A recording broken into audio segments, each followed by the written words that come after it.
So అందువల్ల G7 దేశాల్లో ముఖ్యమైన 3 దేశాలు అమెరికా, అలాగే మీకు కెనడా, బ్రిటన్లో ప్రభుత్వాలు ఎగిరిపోతున్నాయి. ఇప్పుడు ఆహ్వానితుడిగా ఇండియాని ఇన్వైట్గా పిలుస్తున్నట్లున్నారు.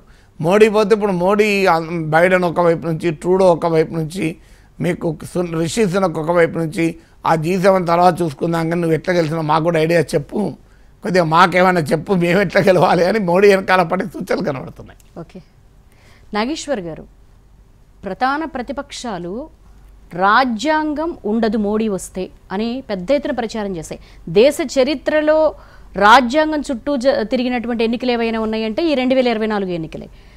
మోడీ వస్తే రాజ్యాంగం ఉండదా? రాజ్యాంగం ప్రమాదంలో పడుతుందా? ఏమైనా కాంట్రవర్సీ ఎజెండాస్ ఉంటాయా? అంటే కాంట్రవర్సీ ఎజెండా లేకుండా బీజేపీ ఉండదు.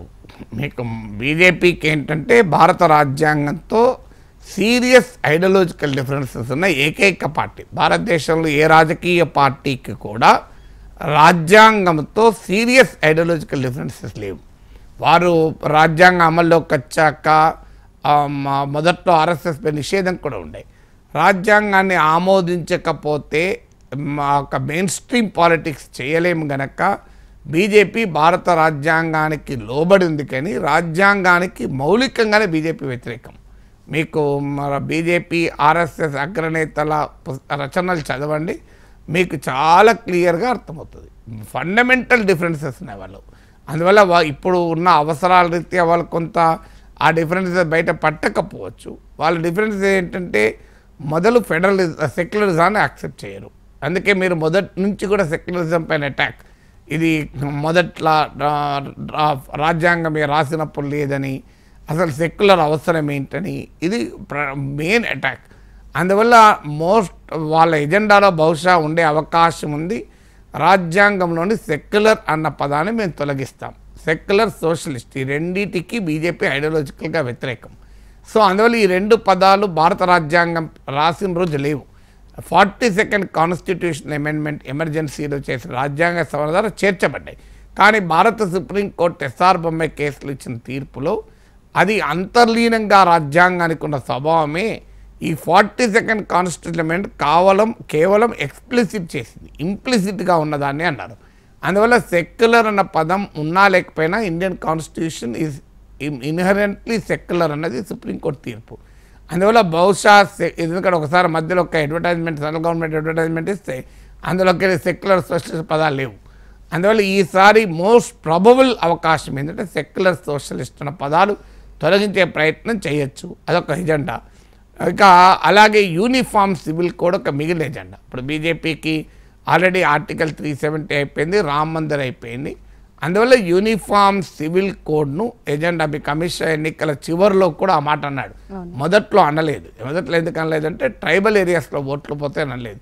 ఎందుకంటే అనేక tribal parties, organisations uniform civil కోడ్కు విరుద్ధం, వాళ్ళు వ్యతిరేకం. అందుకే బీజేపీ స్వర్గీయ ఎంపీ అయినటువంటి సుశీల్ కుమార్ మోడీ నాయకత్వంలో పార్లమెంటరీ స్టాండింగ్ కమిటీ ట్రైబల్ ఏరియాస్ను యూనిఫామ్ సివిల్ కోడ్ నుంచి ఎగ్జాంప్ట్ చేయాలని కూడా కోరాడు. అందువల్ల ట్రైబల్స్లో ఉండే వ్యతిరేకత కారణాలు ఎన్నికల చివరి వరకు చెప్పలేదు. ఆల్రెడీ ఉత్తరాఖండ్ నుంచి అస్సాం వరకు ప్రభుత్వాలు యూనిఫామ్ సివిల్ కోడ్ తెస్తున్నాయి. అందువల్ల most probably uniform civil code ఒక ఎజెండాగా ఉంటుంది. తర్వాత ఈసారి మాకు 400 వస్తే పాక్ ఆక్రమిత కశ్మీర్ పీఓకేని తీసుకొస్తామని అమిత్ షా అన్నాడు. 400 సీట్లకు పీఓకే ఏం సంబంధం లేదు. కావాలంటే పీఓకే మీద 400 సీట్లు వచ్చింది, that is a diplomatic decision, that is a foreign policy decision. అయితే ఈ థర్డ్ టర్మ్లో దాని గురించి ఎక్కువ మాట్లాడతారు, కానీ బహుశా ఏ చర్య ఉండదు. దీని మీద ఎక్కువ మాట్లాడి రెచ్చగొట్టే అంటే ప్రయత్నం చేస్తారు. 4వది ఫెడరల్ వ్యవస్థకు బీజేపీ వ్యతిరేకం. మీరు బీజేపీ ఆర్ఎస్ఎస్ నేతల వ్యాసాలు చదవండి, వారు క్లియర్గా ఒప్పుకోరు. ఎందుకంటే ఏకీకృత దేశంగా ఉండాలి అని అంటారు. అంటే భారతదేశం ఒక యూనిటరీ స్టేట్గా ఉండాలన్నది బీజేపీ విధానం. వాళ్ళ పార్టీ కూడా అలాగే ఉంటుంది మీకు. అందువల్ల ఒక్క ఏక కమాండ్లో నడుస్తుంది. ఇప్పుడు మోడీ, అమిత్ షా తలుచుకుంటే ఏదైనా బీజేపీలో జరిగిపోతుంది కదా. సో అందుకల్లా ఫెడరలిజానికి ఇప్పటికే దెబ్బతీసే పని గవర్నర్ల ద్వారా ప్రతిపక్ష ప్రభుత్వాలు దెబ్బతీయడము, ఫైనాన్షియల్ పవర్స్, రాష్ట్రాల పవర్స్ తగ్గించి కేంద్రానికి ఎక్కువ వనరులు సమకూర్చడము, ఇలాంటివి ఆల్రెడీ జరుగుతున్నాయి. ఇది ఇంకా ఎక్కువ పెరుగుతుంది. మీరు రాబోయే కాలంలో చూడండి, బీజేపీకి తిరుగులేని మెజార్టీ వచ్చాక రాష్ట్రాల ఆర్థిక వనరులు ఇంకా ఎఫెక్ట్ అవుతాయి. మీకు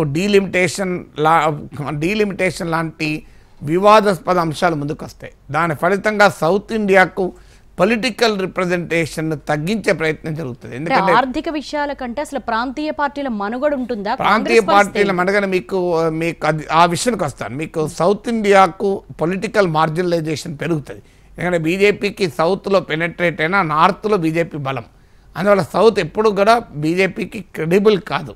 సో అందువల్ల మీకు జనాభా ప్రాతిపదికగా డీలిమిటేషన్ చేస్తే సౌత్ ఇండియా యొక్క పొలిటికల్ రిప్రజెంటేషన్ చాలా దెబ్బతింటుంది. తర్వాత మీరు అన్నట్లు వన్ నేషన్ వన్ ఎలక్షన్ తెస్తారు గ్యారంటీగా, అది ఆల్రెడీ అమిత్ షా ప్రకటించారు. అదే జరిగితే మీకు ప్రాంతీయ పార్టీల మనుగడ ప్రశ్నార్థకమవుతుంది. ఎందుకంటే పార్లమెంట్ ఎన్నికలు అసెంబ్లీ ఎన్నికలు ఒకేసారి జరిగినప్పుడు సాధారణంగా పార్లమెంట్ ఎన్నికల ఎజెండా ఒక రకంగా ఉంటుంది, అసెంబ్లీ ఎన్నికల ఎజెండా ఒక రకంగా ఉంటుంది. పార్లమెంట్ అసెంబ్లీ కాదు, సర్పంచ్ ఎన్నికలు కూడా ఒకేసారి జరుపుతారు. అప్పుడు సర్పంచ్ ఎన్నికకు కూడా పుల్వామా బాలాకోట్ల ఆధారంగా ప్రజలు ఓట్లేస్తారు తప్ప మా గ్రామంలో మంచినీళ్ళు ఉన్నాయా, రోడ్డు ఉన్నాయా ఆధారంగా ఓటేయరు. సో అందువల్ల ఈ రకమైన వన్ కంట్రీ వన్ ఎలక్షన్ అనేది పెరుగుతుంది. తర్వాత మీకు భారతదేశ ఎకానమీలో ఒక పెద్ద మార్పు ఈ 10 ఏళ్ళలో వచ్చింది. మీకు నీతి ఆయోగ్ CEO ఓపెన్గా చెప్పాడు, వ్యవసాయ చట్టాల లక్ష్యం ఏంటి అంటే రాజకీయ కారణాల రీత్యా చెప్పడం లేదు, కానీ మా లక్ష్యం దేశంలో 4 పెద్ద అంతర్జాతీయ స్థాయి వ్యవసాయ కంపెనీలు, మార్కెటింగ్ కంపెనీలు మేము క్రియేట్ చేయడమే మా లక్ష్యం అన్నాడు. అంటే లక్షల కోట్ల వ్యవసాయ వ్యాపారం 3-4 కంపెనీల చేతిలో పెట్టాలని. ఈ కేంద్రీకరణ విపరీతంగా పెరుగుతుంది. మీకు రాబోయే 5 ఏళ్లలో ఆర్థిక కేంద్రీకరణ పెరుగుతుంది. అదానీల లాంటి వాళ్ళ ఐశ్వర్యాలు అనేక రేట్లు పెరుగుతుంది. అందువల్ల ఈ పొలిటికల్ రంగంలో సెంట్రలైజేషనే కాదు, ఎకనామిక్ రంగంలో కూడా సెంట్రలైజేషన్ గణనీయంగా పెరుగుతుంది. అలాగే డైవర్సిటీ పైన అటాక్, బీజేపీ డైవర్సిటీ అంగీకరించదు. మీకు భాషాపరమైన వైవిధ్యాన్ని అంగీకరించదు, ఆహార అలవాట్ల వైవిధ్యాన్ని అంగీకరించదు. మీరు చూడండి ఈ ఎన్నికల సమయంలో కూడా మోడీ మచిలీ మటన్ గురించి పట్టుకొచ్చారు చర్చ. సో మచిలీ చేపలు తినడం, మటన్ తినడం కూడా వివాదం చేశారు. సో అందువల్ల ఈ ఫుడ్ హ్యాబిట్స్ పైన ఇలాంటి డైవర్సిటీ అటాక్ ఇప్పటికే హిందీ భారతీయ ఆత్మ అని అమిత్ షా ఓపెన్గా ప్రకటించాడు. సో అందువల్ల హిందీ దేశంలో ఇంకా ఎక్కువగా రుద్దేటువంటి ప్రయత్నాలు కూడా జరగచ్చు. ఎందుకంటే భాషాపరమైన వైవిధ్యాన్ని కూడా బీజేపీ అంగీకరించదు. లింగ్విస్టిక్ ఐడెంటిటీ కాదు, దేశానికి ఒక రిలీజియస్ ఐడెంటిటీ మాత్రమే ఉండాలి.